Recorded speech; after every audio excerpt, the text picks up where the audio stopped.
Hello everyone. आज की video में हम डीबीएमएस का ब्लॉक वन का यूनिट 4 कवर करने वाले हैं, जिसमें है फाइल ऑर्गेनाइजेशन इन डीबीएमएस। किस तरीके से हम फाइल को ऑर्गेनाइज करते हैं डीबीएमएस में। अब इसके अंदर कुछ टॉपिक्स हैं like physical database design issues क्या क्या आते हैं, storage of database on hard disk, किस तरीके से हार्ड डिस्क पे जो डेटा है वो स्टोर होता है, file organization and its type, किस किस टाइप की फाइल ऑर्गेनाइजेशन होते हैं, type of index and tree structure, multiple multi key organisation.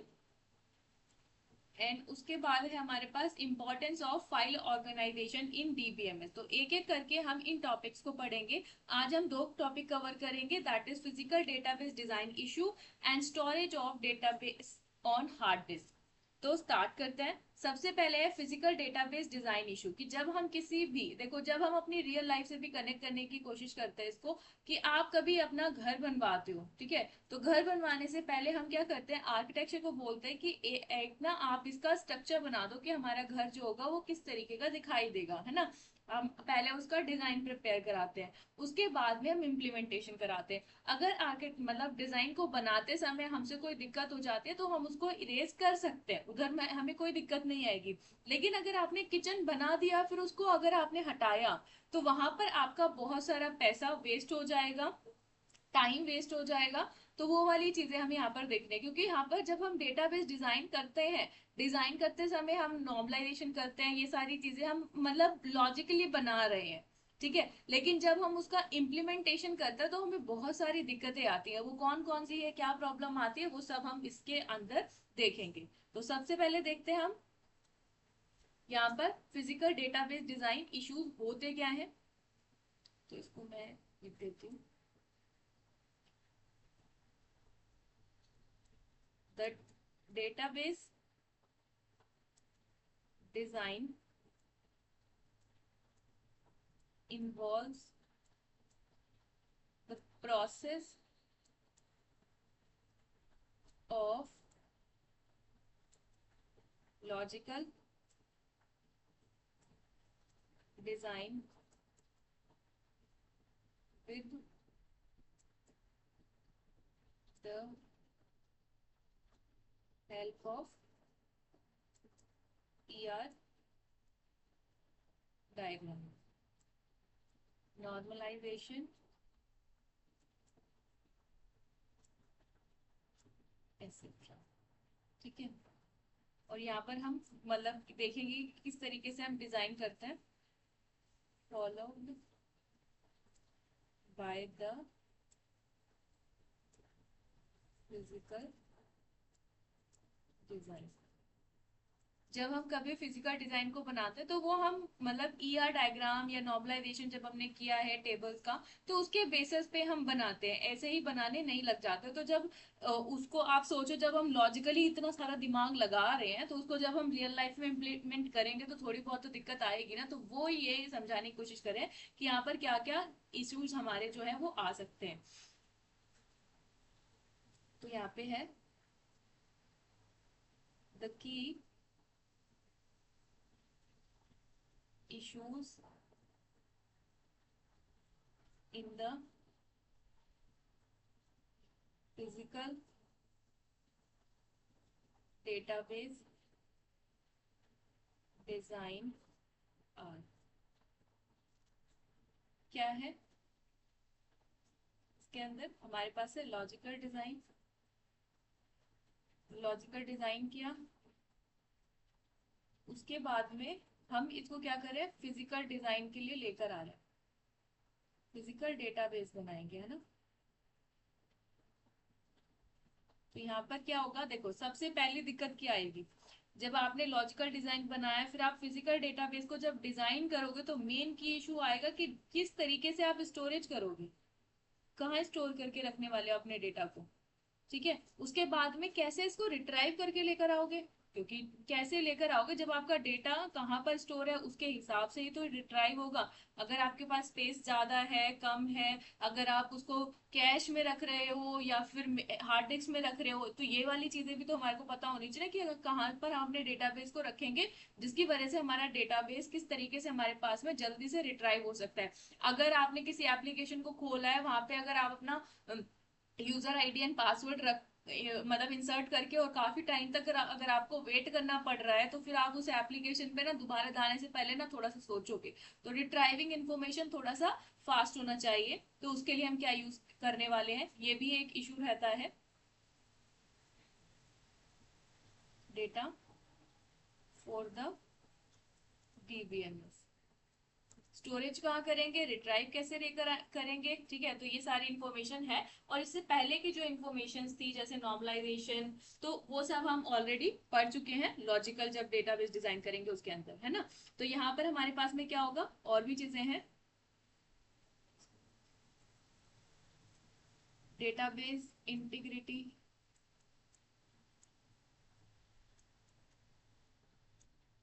फिर सिक्योरिटी भी रहनी चाहिए। ऐसे थोड़ी भाई आपका डेटाबेस कोई भी छू ले ले आपसे। एंड रिकवरेबिलिटी, कई बार अगर जैसे हम अपना पासवर्ड भूल जाते हैं, पर ऐसा तो नहीं है ना कि पासवर्ड भूलने के बाद में आप उसको रिकवर नहीं कर सकते। सब जगह ऑप्शन मिलता है ना फॉरगेट पासवर्ड का, तो वो दोबारा से हम किसी दूसरे ऑप्शंस के थ्रू उसको रिट्राइव कर सकते हैं, है ना, रिकवर कर सकते हैं अपनी जो डेटाबेस है उसको। तो यहाँ पर क्या है, हमारे पास फिजिकल डेटाबेस डिजाइन करते टाइम पर ये कुछ मेन इश्यूज हमें देखने को मिलते हैं। लॉजिकल डेटाबेस से आप फिजिकल डेटाबेस पे जाओगे तब आपको स्टोरेज कहाँ करना है उसकी दिक्कत आएगी, वो आपको पता होना चाहिए। रिट्राइविंग कैसे करके लेकर आओगे डेटाबेस डिजाइन जो भी आपने बनाया है, डेटा फॉर द डीबीएमएस, फिर उसके बाद में डेटाबेस इंटीग्रिटी होती है, सिक्योरिटी और रिकवरेबिलिटी, ये सारी प्रॉब्लम्स हमें देखने को मिलती है। अब उसके बाद में हमारे पास है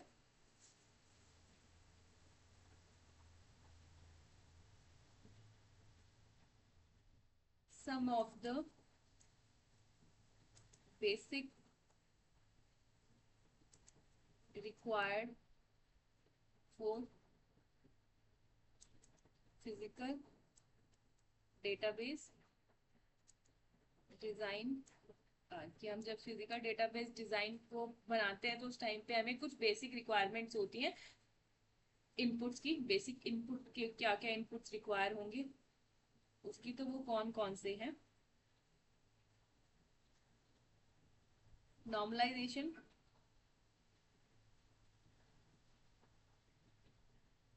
है ना, आपको पता होना चाहिए एक पर्टिकुलर जो हम डेटा बना रहे हैं, डेटाबेस डिजाइन कर रहे हैं, उसके अंदर कौन कौन सी एंटिटी बनी गई है, और फिर हमने कौन कौन सी उसके रिलेशन में टेबल्स जो है वो बनाई है, उन दोनों के बीच में क्या रिलेशन है, ये सब कुछ हम नॉर्मलाइजेशन के अंदर देखते हैं कि ये जो पर्टिकुलर टेबल है वो 2 नॉर्मलाइजेशन फॉर्म में होगी, 3 में होगी, किस में होगी, ठीक है।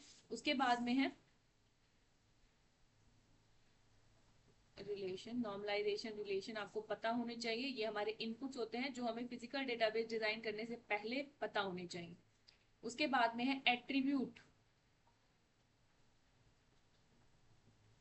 एट्रीब्यूट की डेफिनेशन आपको पता होनी चाहिए। जैसे कई बार हम क्या करते हैं, एट्रीब्यूट में लिख देते हैं ई नेम।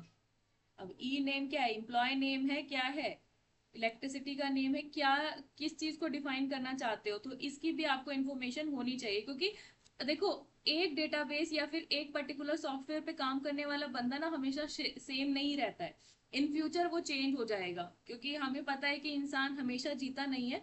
तो फिर अगर इन केस जब हमें बाद में उस पर्टिकुलर चीज को रिप्लेस करना हुआ, तो हमें हमारे पास में ना उन सारी चीजों की ना डेफिनेशन होनी चाहिए। जैसे अगर आप कभी भी कोई वेबसाइट बनाते हो तो आप उसके अंदर कमेंट्स लिखते हो ना, कोई भी अगर आप कोई भी लैंग्वेज यूज कर रहे हो तो उसमें हम कमेंट का यूज करते हैं, बिकॉज कि इन फ्यूचर अगर मेरे अलावा कोई दूसरा पर्सन इस पर्टिकुलर वेबसाइट या फिर इस पर्टिकुलर लैंग्वेज पे काम करे तो उसको पता रहे कि भाई इसमें क्या चीज यहाँ पर लगाई गई है।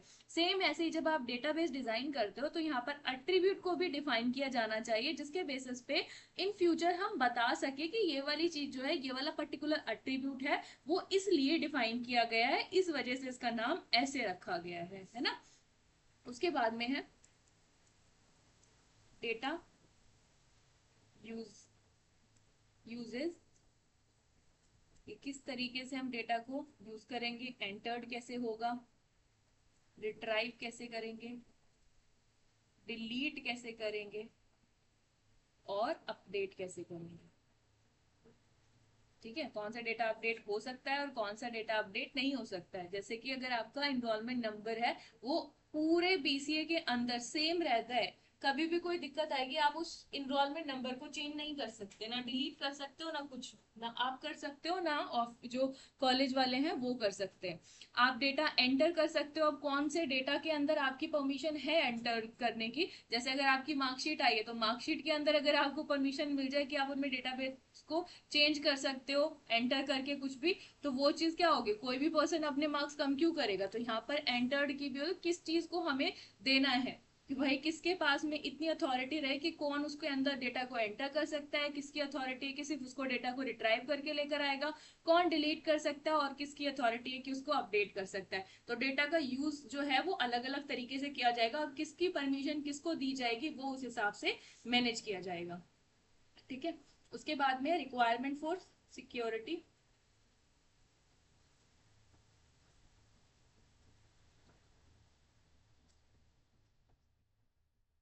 सिक्योरिटी, बैकअप और रिकवरी,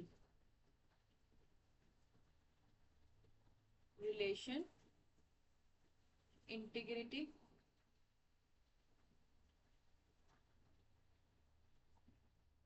ये सारी चीजें हमारी सिक्योरिटी मतलब रिक्वायरमेंट किस किस चीज की होगी, सिक्योरिटी किस तरीके से प्रोवाइड करेंगे, बैकअप कैसे लेंगे, रिकवरी कैसे होगी, रिलेशन कैसे है इन दो टेबल्स के बीच में, वो चीज मेंशन होनी चाहिए। फिर इंटीग्रिटी के बारे में पता होना चाहिए, भाई कौन पर्टिकुलर पर्सन जो है वो उसको एक्सेस कर सकता है। ठीक है। जैसे हमने देखा था ना कि भाई इसके अंदर बहुत सारी इंटीग्रिटीज होती हैं, तो उसके हिसाब से। अब इसके बाद में हमारे पास में है डीबीएमएस के कैरेक्टर्स किस होने चाहिए, किस तरीके से काम करेगा, क्या इसके फीचर्स हैं, वो सारी इंफॉर्मेशन। फिर है performance,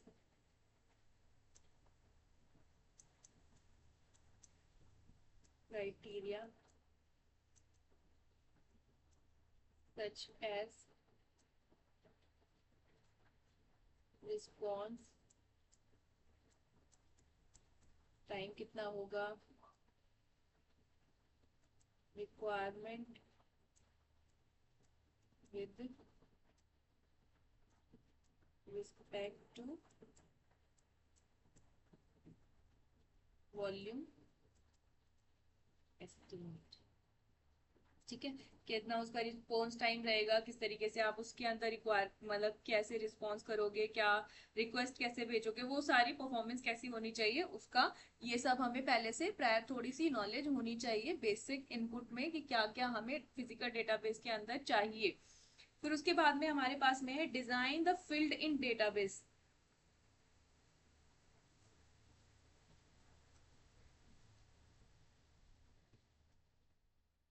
designing the field in the dB database. तो यहाँ पे हमारे पास है, फर्स्ट है choosing data type.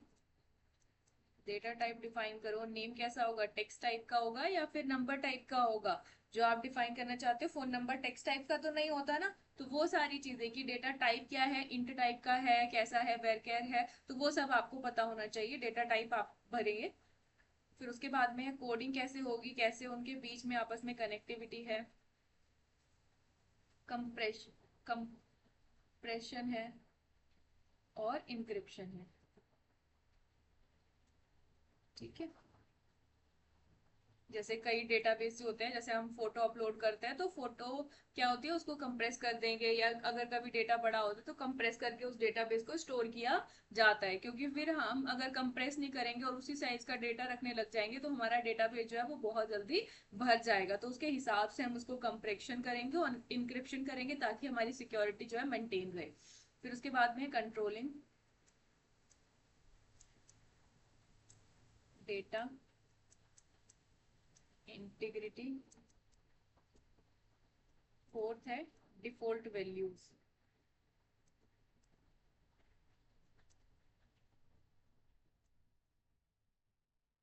Range control करना, कितनी रेंज रह सकती है, नल वैल्यू कंट्रोल करना, डिफरेंशियल इंटीग्रिटी को देखना, ठीक है, उसमें क्या रहना है। उसके बाद में हैंडलिंग मिसिंग,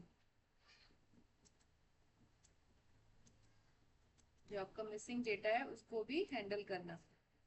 इसमें है हमारे पास substitute an estimate of the missing value. कई बार क्या है, हमारे पास कोई वैल्यू नहीं होती, तो उसके अलावा जैसे अगर आप जो है हर किसी में कुछ वैल्यू एंटर कर रहे हो कि आपकी एज जो है वो 20 होनी चाहिए, 50 होनी चाहिए, कुछ भी, तो अगर कहीं कभी हमने मतलब उस पर्टिकुलर चीज पे वो नहीं लगाया कि होनी ही चाहिए वैल्यू, मतलब कि अगर कहीं हम कभी फॉर्म भरते तो उसके ऊपर स्टार लगा होता है, जो भी चीजें नेसेसरी होती हैं। तो यहाँ पर अगर हमने किसी भी चीज पे नेसेसरी नहीं लगाया है, कोई भी एक पर्टिकुलर चीज, तो वहां पर कोई एक इन्फॉर्मेशन आनी चाहिए, क्योंकि हमने अपने डेटाबेस के अंदर जब हम फर्स्ट एनएम पढ़ते हैं, यानी कि फर्स्ट नॉर्मल फॉर्म, उसके अंदर हमारी एक क्राइटेरिया होता है कि उसके अंदर जितनी भी आपके सेल्स हैं उन सभी में डेटाबेस के अंदर वैल्यू होनी चाहिए, यानी कि कुछ ना कुछ आपको स्टोर करना ही है। तो यहाँ पर डिफॉल्ट वैल्यू अगर नहीं दी है तो उस बेसिस पे मतलब वो किस तरीके से उसको हैंडल करेगा वो आपको पहले से बताना है, कि वहां पर नल लिखना है, जीरो लिखना है, वन लिखना है, टू लिखना है, कुछ वैल्यू वहां पर आनी चाहिए। उसके बाद में है trigger a report listing missing value, कि अगर आप मिसिंग कर रहे हो कुछ भी वैल्यू तो उसको ट्रिगर करेगा। इन प्रोग्राम, जैसे अगर आप वैल्यू नहीं लिखोगे ना जो नेसेसरी है, तो उसके हिसाब से वो क्या करेगा, आपको आउटपुट देगा, कुछ ना कुछ इन्फॉर्मेशन आएगी, your value is not filled, ये सब कुछ, ठीक है। In program ignore missing data unless the value is significant, ठीक है। In program ignore missing data value the value is significant, कि जब तक उस वैल्यू का कोई सिग्निफिकेंट नहीं है तो आप प्रोग्रामिंग में उसको थोड़ा सा इग्नोर कर सकते हो। अगर कोई मिसिंग वैल्यू है और उसका कोई सिग्निफिकेंट नहीं है, उसकी वजह से कोई फर्क नहीं पड़ रहा है, तो इग्नोर भी किया जा सकता है, ठीक है। अब इसके आगे चलते हैं, दैट इज फिजिकल रिकॉर्ड। अभी हमने पढ़ा था कि फिजिकल डेटाबेस डिजाइन करते हुए कैसे हमें इश्यूज देखने को मिलते हैं। अब हम पढ़ रहे हैं थोड़ा सा फिजिकल रिकॉर्ड कैसे होते हैं।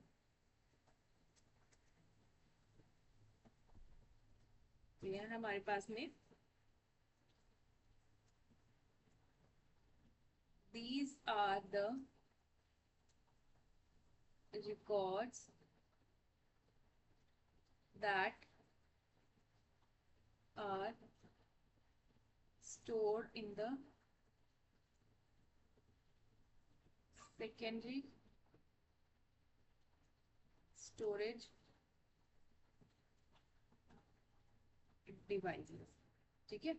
ये क्या है, हमारे पास में फिजिकल रिकॉर्ड्स है जिनको हम कहाँ स्टोर करते हैं, सेकेंडरी स्टोरेज डिवाइसेस में, जैसे हार्ड डिस्क वगैरह होती है आपकी वहां, ठीक है।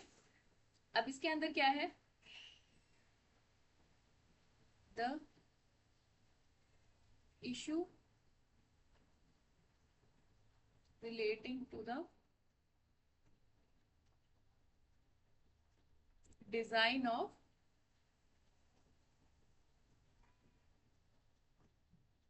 फिजिकल डेटाबेस फाइल्स, की जब हम फाइल को डिजाइन करते हैं तो उस टाइम पे हमें क्या क्या इश्यूज देखने को मिलते हैं वो चीज। तो यहाँ हमारे पास में है physical file is a file as store on the disk, जिसको हम डिस्क के ऊपर स्टोर करते हैं। फिर उसके बाद में construct to link two piece of data, एक होता है हमारे पास सीक्वेंशियल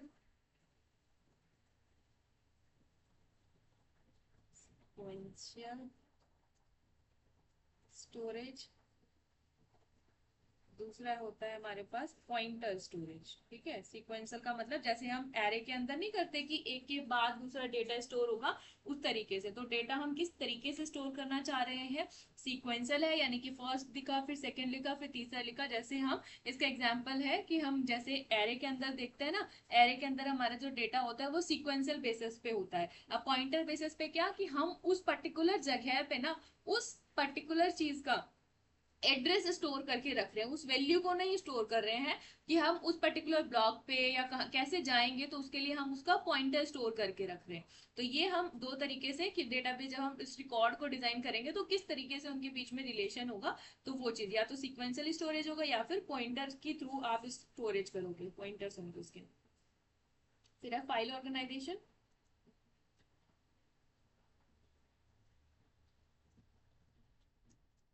क्या होता है file organisation?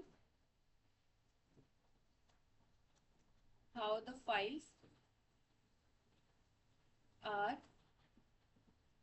Arranged on the disk, कि डिस्क के ऊपर आपकी जो फाइल्स है वो किस तरीके से अरेंज है। कई बार हमारी फाइल्स अच्छे तरीके से अरेंज नहीं होती हैं, तो उसको भी अरेंज करना है, तो वो फाइल ऑर्गेनाइजेशन का काम होगा।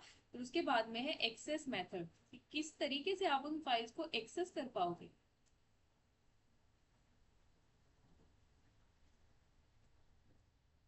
How the data